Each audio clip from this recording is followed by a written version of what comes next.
रही है। रेखा गुप्ता सिर्फ कैंडिडेट नहीं है विधायक की, रेखा गुप्ता यहाँ की बहू है, बेटी है, और हर आदमी का अपना घर, अपना बहू बेटी इज्जत और प्यारी होती है। और जनता ये तय कर लिए हैं कि हम दूसरे को जिताने नहीं जाएंगे, हम अपने घर को इस बार जोगेंगे और रेखा गुप्ता को ही जिताएंगे। इस बार बांकीपुर का इतिहास मिट जाएगा या फिर दोहराएगा वही? देखिए 35 साल का इतिहास इस बार मिटने वाला है।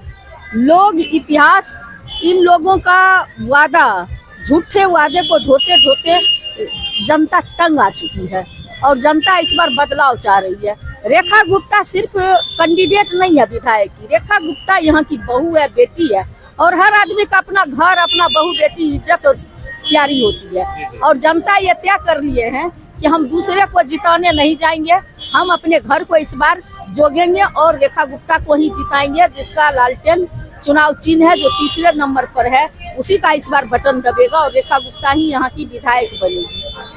देखिए 30 साल से नितिन नवीन या बीजेपी की एनडीए की यहाँ सरकार है, लेकिन इतने प्रचारक यहाँ उतार दिए हैं, 40 कम से कम प्रचारक केंद्र सरकार से लेकर राज्य सरकार तक सब लगे हुए हैं। इसको कैसे देखते हैं? हमको इस बात का आश्चर्य है, जो कहता है दुनिया की सबसे बड़ी पार्टी है, जिसका केंद्र और राज्य में डबल इंजन की सरकार हो, फिर भी भ्रांत है। आपने देखा कि किस तरह से पहला कैंडिडेट को बदल कर दूसरा कैंडिडेट दिया गया, उसके बाद भी डरे हुए हैं, सहमे हुए हैं। अगर उनको डर नहीं रहता तो हायर करके दूसरे राज्य से, पूरे देश से क्या जरूरत है स्टार प्रचारक उतारने का, उसको ऐसे ही जीत जाते। क्योंकि ये लोग तो बरगोलापन वाले आदमी है, ये तो कहते हैं कि ये बॉस का सीट है, और हम लोग का कहना है जो लोकतंत्र में बॉस व्यक्ति नहीं होता है, बॉस जनता होती है, जनता जनार्दन होती है, जनता भगवान होती है, और जनता जिसको चुनती है वो बॉस होते हैं। और इनका कहना है कि नहीं, हम जिसको भी कुत्ता बिल्ली किसी को टिकट देंगे वो जीत के चला जाएगा। इसी घमंड और रहम को इस बार चूर करने जा रही है जनता। जब बताइए कि 30 साल से सरकार में 30 साल से विधायक यहाँ नितिन नवीन थे, उनके बावजूद भी, राष्ट्रीय अध्यक्ष बनने के बावजूद भी उनको सड़क पर उतरना पड़ रहा है, इसको कैसे देखते हैं? ये समझिए ना कितना बड़ा दुर्भाग्य है। डबल इंजन की सरकार में आपने देखे कि जंतर मंतर से लेकर के देश और राज्य के विभिन्न हिस्सों और जिलों में जो विद्यार्थियों का जनसैलाब है, यह किसी पार्टी ने समर्थन नहीं दिया। जनता पूरा आक्रोशित है, त्राई मौम है। कमर तोड़ महंगाई हो, चाहे गैस सिलेंडर का सवाल हो, डीजल पेट्रोल की कीमत हो, चाहे जो वादा किए थे उन्होंने पूर्व में 2-2 करोड़ नौकरी देंगे, 15-15 लाख, ये सारे सवालों पर कहीं कोई सच्चाई पर उतरे हैं? उन लोगों ने नहीं उतरा है। 56 इंच का छाती का आलम ये है कि चीन जो है पूरा भारत में घुसते जा रहा है। तो ऐसी स्थिति में जनता ये सब बात को जानती है कि नितिन नवीन जी का जो आवाज थी कि बॉस का सीट, कुत्ते बिल्ली को किसी को टिकट देंगे, जीत के चल जाएंगे, ये 40-40 जो स्टार प्रचारक उतारे हैं, ये किसी काम का नहीं होगा। इनका जो है ईवीएम किसी काम का नहीं होगा, इनका षड्यंत्र और प्रशासन इस बार कोई काम नहीं आएंगे। इस बार जनता मन बना चुकी है कि इस लोकतंत्र में जनता सर्वोपरि है, ये साबित करने के लिए जा रही है रेखा गुप्ता को जिता करके। जिस तरीके से विद्यार्थी पे AK-47 चलाया गया है, उसको कैसे देखते हैं? ये देश के लिए काफी दुर्भाग्यपूर्ण है।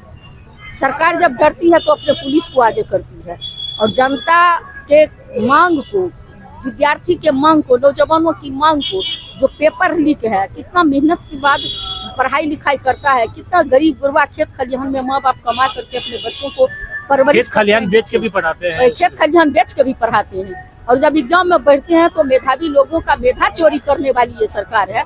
पता चलता है कि पेपर लीक हो गया, सर पूरे जो है विद्यार्थी मरमाहत होकर के रोड पर उतरा, अपनी जिंदगी को दांव पर लगा करके उतरा, और उसका इंसाफ मिलने के बजाय, चूंकि लोकतंत्र में जो शांतिपूर्ण तरीके से संविधान में जो अधिकार मिला है अपनी बातों को रखने का, सरकार के कुंभकर्णी नींद से जगाने का, तो रोड पे जो है विद्यार्थी शांतिपूर्ण ढंग से सरकार के पास अपनी मांगों को रख रही थी, और उसको जो है पुलिस तंत्र के द्वारा जो ज्यादती की गई है, आने वाला चुनाव में जो है सरकार को बख्शा नहीं जाएगा। और इस चुनाव में तो सरकार का सिर्फ पत्ता साफी होने जा रहा है, खास करके बांकीपुर से। बिहार में ऐसा कोई भी एग्जाम नहीं है कि विद्यार्थियों को आंदोलन न करना पड़ता हो। एग्जाम से पहले भी आंदोलन करना होता है, एग्जाम के बाद रिजल्ट के लिए भी आंदोलन करना पड़ता है। आपने देखे कि 17 महीना की सरकार में बाबू तेजस्वी प्रसाद यादव जी की जब सरकार थी, तो आपको याद होगी चटपट झट योजना चला करके TR 1 से TR 3 तक पता ही नहीं चला। हाँ, जो एकदम एग्जाम टाइम पर लिए, और 3.5 लाख का जो प्रक्रियाधीन किए, उसी का जो है ये लोग एग्जाम तक नहीं ले पा रहा है, पेपर लीक हो जा रहा है। और तेजस्वी जी 5 लाख नौकरी दे, एक दिन में 1 लाख 20-20 हजार गांधी मैदान में जो है सो बांटने का को नियुक्ति पत्र 4.5 लाख शिक्षक को राजकर्मी का दर्जा देने का मेडल ला और नौकरी पाओ उन्हीं का दिया हुआ है। 90 लोग का डीएसपी रैंक का उन्होंने नौकरी देने का काम किए।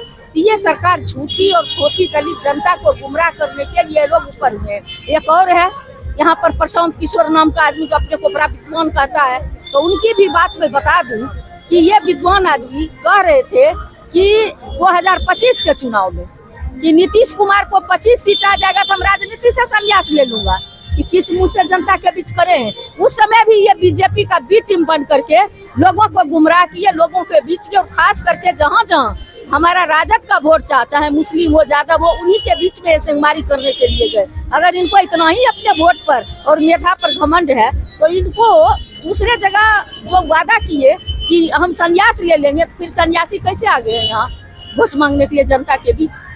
तो मुसलमान के ऊपर उनका कोई ऋण है, कुछ किया हुआ है तो बोलिए। बाबू लालू प्रसाद यादव आज भी जेल जा रहे हैं, यही कॉमनल राइट को रोकने के चलते, जो देश के गृह मंत्री लाल कृष्ण आडवाणी का रथ समस्तीपुर में रोके और मसान जेल झारखंड में है अभी, वहाँ भेजने का काम किया। जो आज तक बाबू लालू प्रसाद यादव टारगेट में है, उनका बाल बच्चा सब टारगेट में, यही मुस्लिम भाई थे। और ये वही सब्जी बाग है जहाँ एनआरसी के सवाल पर मैं आई हुई थी। मैं यहाँ ही नहीं आई, मीना बाग में दिल्ली भी गई थी।